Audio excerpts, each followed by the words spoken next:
Today, we're very fortunate to have Michael Bethany joining us here on Breakout Magazine. Michael, thanks for joining us today.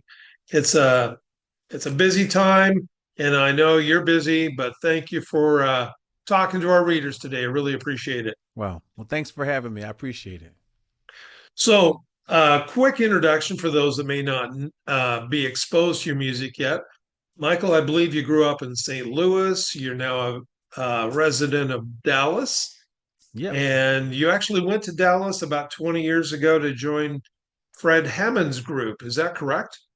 Well, you know what? I didn't go there to join Fred Hammond, but when I got there, within a 2 month period of time, I met him at Daystar Television somehow, Ah, and the rest was history. wow, what a great way to start your career, or at least blow up your career. Now, Michael, you're an independent artist, which I love. Is that right? You're not That's signed to correct. anyone right now. And I believe you have two sons. Is that right? That's right. Very good. What's their names? My oldest is Isaiah. My youngest is Nathan. Oh, I love it. I love Yeah. it. So we're playing Michael on Worship Road Radio, and Michael, you have this really great sound, this energy of both gospel and worship together. But the Mhm. real energy comes through, and I believe it's kind of one of your signature elements, and that is live recording. Yeah, And absolutely. if any of our readers, in fact, will have attached to this interview one of your music videos, this live. And I regret to say, Michael, I've not seen you live, and I hope to soon. Mm. But the videos you produce is the next best thing. And I'm a live music fan, and so I love what you're doing there. Talk to us about your career and how you've gotten to this point. Educate myself and our readers about Michael Bethany. You know, it's really interesting because I didn't like make a conscious decision to be a professional artist or anything like that. It was just Hmm.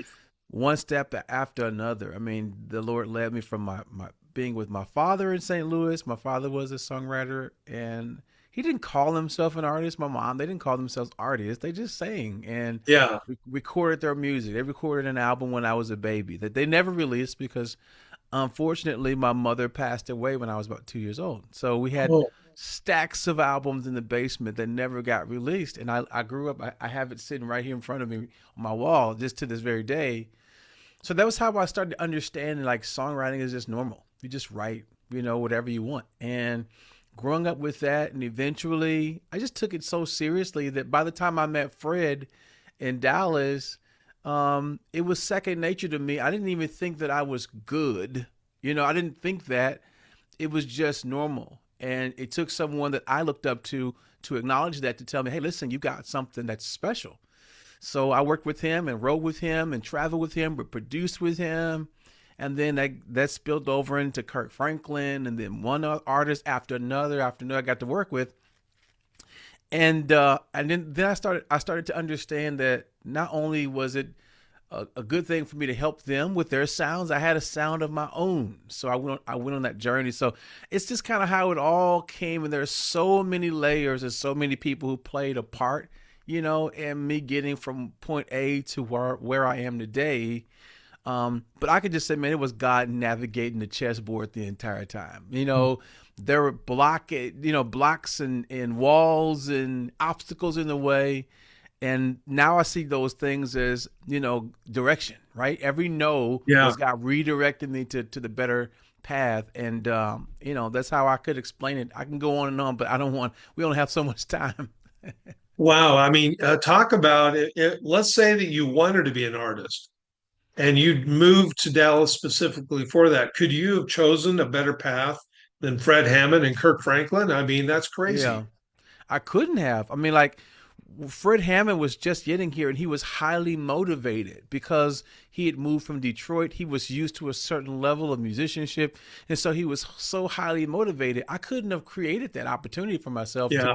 to meet him in that season where he's looking for something new, and I'm new. I'm new to I'm, Yeah. I'm new to the city, new to him. And one thing that he did for me that changed my life is he gave me a key to the studio. And I Oh, remember, like, going on and just doing all the things we were doing. When I realized I had a key to the studio, I realized that I didn't need a raise. I realized I need to use my key to the studio to increase value. And that was something that I learned. Like, take advantage of every opportunity that's right in front of you, because you mm. have no idea how that's preparing you for the next opportunity that you don't see. Boy, that's great. Great insight and a great story. Um, so you've talked about your father being a singer, songwriter, although not Yeah. self-described that way. And you've had this Hall of Fame uh, mentoring and mentorship. Who's been the group or person or artists that have inspired you along this journey? Wow, that is not an easy question, my friend. I almost resent you for asking me. I don't know how to answer that question. Okay, so I will say I've said Fred Hammond. He was a huge part of that, because from my childhood to my adulthood, he was always a part of the soundtrack of music and writing development. Like, wanting to write songs that I would hear him singing.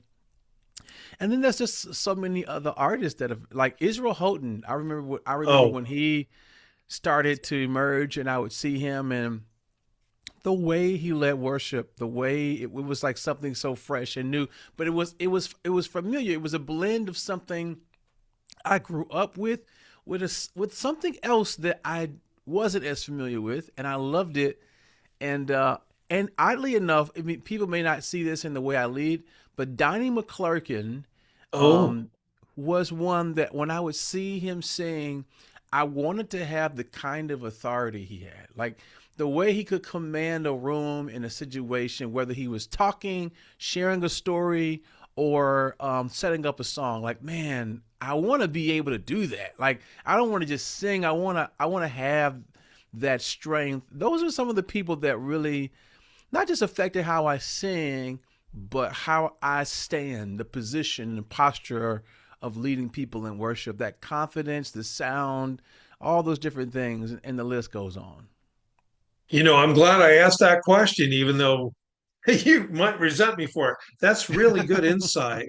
And I mean, you've had such an interesting path and inspiration in that. Where do you think, where do you think worship is now in the industry, in the world, and what role do you think worship has with the church, the Big C church? You know, so I think in answering this question, we're talking about music, right? We're talking about Yeah. the songs that are being played.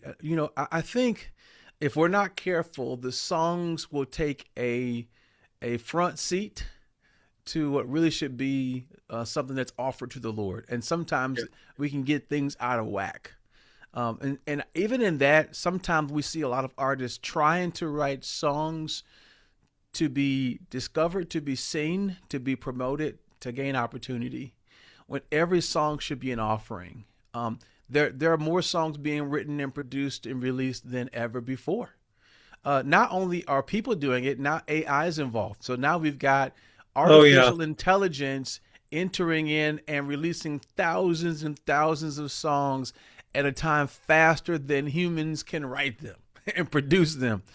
I think we definitely need to take a moment to get our priorities in order, to understand what worship songs are for.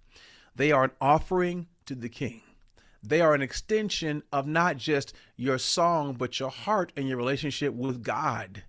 And so I do get concerned with some of that, but I also understand that while that's happening, God is still moving. God's still using a lot of this music Yeah. all over the world. I see it. This is the other thing that's beautiful. Now a song can be released in Dallas, where I live, and reach people in Indonesia, reach people in jungles, or in Sri Lanka, or different places, remote places in the world. I saw something that really blew my mind when I was in Sri Lanka some years ago. We went out to the jungles, and I saw they had somehow taken the power lines from the town, and they had extended them into the jungle through trees. Oh my And gosh. on top of mud huts, I'm looking at these satellite dishes. And I'm like, how do you have a rigged power line and a satellite dish on a mud hut? In All the it goes to jungle. say, in the jungle, right? Where we're Yeah. building wells and doing missions work. All that to say is technology is being used by God to reach people in remote places that I could never personally do it. And so writing a song now has an opportunity to reach people who need to hear it more than ever. Well, you're so right. Worship Road Radio, because we're in Canada, the only way we can get across the whole country is in a digital fashion. But yet it doesn't stop there. We have more listeners in the US than Canada, and we have listeners around the world. So I hear that same thing from our listeners from places they've never heard Christian music before. Mm-hmm. And so in that way, I know exactly what you're talking about. And worship is not about the artist; it is about the Lord. Um, but it seems like the way the world is right now, worship as not only music, but worship as a lifestyle is more important than ever. Correct. So good. And Eh, Go ahead. I'm sorry. and your music is touching those hearts that are in need of that. Hmm. Yeah, that's why I do it. I mean, this room that I'm sitting in right now, this is a multi-purpose room, but primarily more than everything that I do here, I pray in this room. And this is where a lot of the songs that you hear start. Hmm. And that's why, our ministry is called Overflow Culture. Everything is an overflow out of this place of intimacy and prayer. And that's where everything starts, you know? And I think it's so true what you're saying. Worship is not a genre. Hmm. That's It's right. it's an invitation to walk with Jesus. It's an invitation to live a life with him where he's pleased with you, but more than that, where he accepts you, right? Where you get to fellowship with him, you get to know him, and then out of that, your expressions of worship is how you serve him and how people see you, right? So for me, how I express the worship and adoration I have for the Lord is through the songs and production and albums. But I don't have to do any of that to worship Jesus, right? Exactly. And if you don't write songs and you don't produce songs, whatever you do it to the Lord and for his glory. And that also counts as worship. So true. I mean, the whole definition of worship leader is pretty narrow as to what a worship leader really is, right? Oh man, Yeah, that's so good. I love that. So there's a number of people that read this magazine, that read Breakout. They're young worship leaders. They want to know the people that they don't hear on K Love that they can put on their playlists. And they're looking for people like you that have great experience and wisdom. What would you say, Michael, to a young, early worship leader? What are the mistakes they should avoid? And what have you learned along the way that you would give them some kind of advice? Well, here's one mistake that comes to mind that I would try to avoid. I would try to avoid the mistake of obsessing over my artistry. Mm, What I would do is I would obsess over maturity and spiritual growth, because whatever artistic ability you have, that's easy, right? When I started singing when I was before I was 10, like I was singing every wow. day, and I already had that talent, right? So that was going to grow easy. What doesn't grow easy, but you need more than your talent, is your character. And so then it goes to the next thing. I would really intentionally make sure that I have people around me who could speak truth to me, especially a mentor. Because if someone invests in my maturity, my spiritual, maturity and growth, that's going to free me up to actually release out of my life with clarity and purity all the creativity that I have.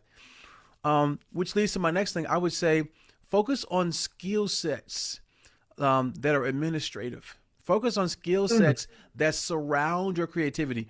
The album that we're talking about now, Sanctuary Live, that came out, I'm only able to do that as an independent artist because I have other skill sets and abilities that allow me to operate in the space of an entrepreneur. Because now I can Mhm. organize, I can create, but I can also administrate what I'm creating and deliver that in a way that's helpful for people to enjoy, to utilize in their own lives. And so a lot of what people think, man, I just want to sing like you, I just want to write music like you. It's like what you have to learn to do is lead like me, to organize the way I do, because those things, they aren't the things I fell in love with. They're the things that my father enforced and made me embrace. And they're so important. The platform for creativity is spiritual maturity and depth in your character, and then your abilities to do things that serve creativity. And that's what really matters. And always invest in creativity. Always keep that flowing, but keep it submitted under spiritual authority, the word of God, spiritual growth and maturity, and people that surround you that make you as a person better. That's extremely valuable wisdom that you've just given, Michael. And am I right in characterizing that to say that working on your maturity and your character will ultimately lead to your artistry, 100%.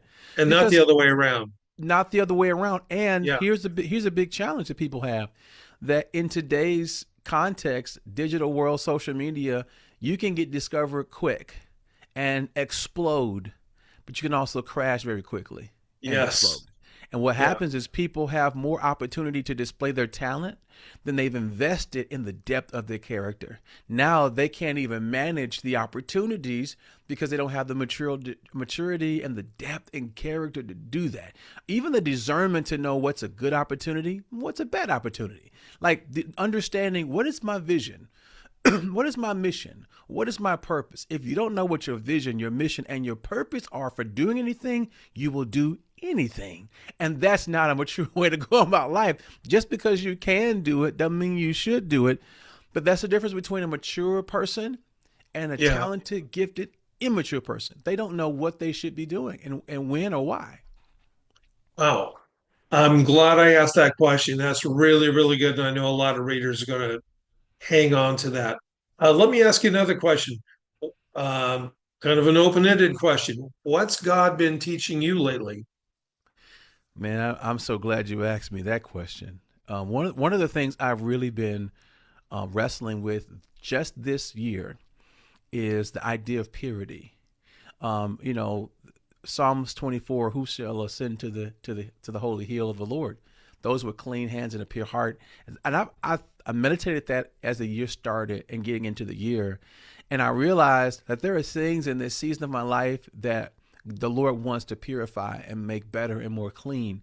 And I realized that purity is relative. So, a kindergarten class should be clean enough for those kids not to be harmed.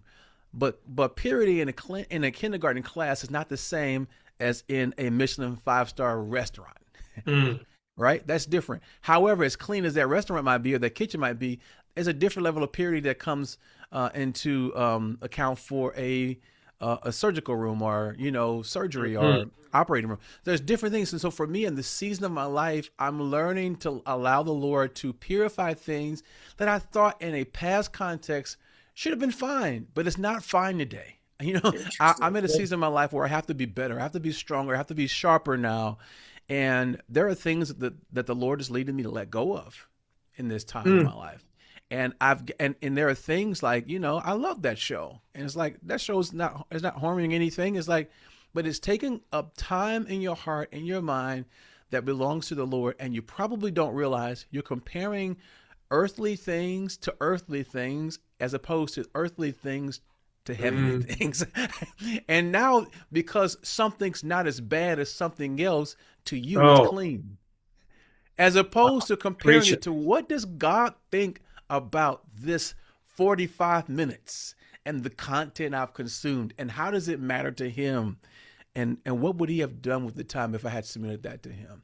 So that's something that I'm really, really learning and growing through right now, and getting more into the details of what matters to the Lord in my life. Wow, so true. And I would love to know some of the insights that you've had along the way, because isn't it so easy to start doing that rational thought? Well, it's not as bad as this or it's not as bad as that, but we know the standard, Right. right? The standard is the That's same right. today and will be the same tomorrow. That's Yeah. fascinating. Okay, so let's wrap this up. Tell us about the projects you have coming and talk to us about any opportunities to see you worship live. Well, we've released Sanctuary Live. By now, whoever's watching or listening or reading will be able to hear that. I think you should look forward to, we have our conference call, Overflow Experience, or OXP. We just did that in March of this Hmm. year. We're going to release the content from that so that people can see Oh, more live experiences and collaborations with David and Nicole Binion and Roosevelt Stewart, who sings that song "What a God," and moments that in that recording, well, it was the release of Sanctuary Live, but we recaptured some of those songs again and some other songs. So I'm going to be releasing those to YouTube and probably to DSPs as well, so people can enjoy that experience. And I'm looking forward to doing more of the Overflow Experience conferences over the next years or so, because it just was such an incredible time. So be on the lookout for OXP. So make sure you stay in touch with us, Michael Bethany Official, Instagram, and just check out our website. And you can actually go to michaelbethany.com and you can pre-register for next year for nice, 2027 today. So just a nice. few things coming up. Hey, can you give us a little teaser on when we might expect OXP? Oh yes. So we've been, for the last 2 years, we've done it in the month of March, and I think that works, right? Yeah, And so we're planning next year to do it in the month got of it. March. We're working on the date now. We are a baby conference, but it's growing quickly. This year was our second year, and we almost 5x our attendance No in kidding. in 1 year, and it was an incredible time. So I'm looking forward next March. So make sure you start, just put that on your calendar and be on the lookout for the exact dates for next March. And I can't wait to announce that. Well, I can't wait to see you live myself. Michael, it's been a not only a pleasure, but an inspiration. You've really already touched my heart. You've led the Lord to touch my heart. I know you will for the readers as well. Thanks so much for your time today. I really appreciate it. Thank you. It's been an honor.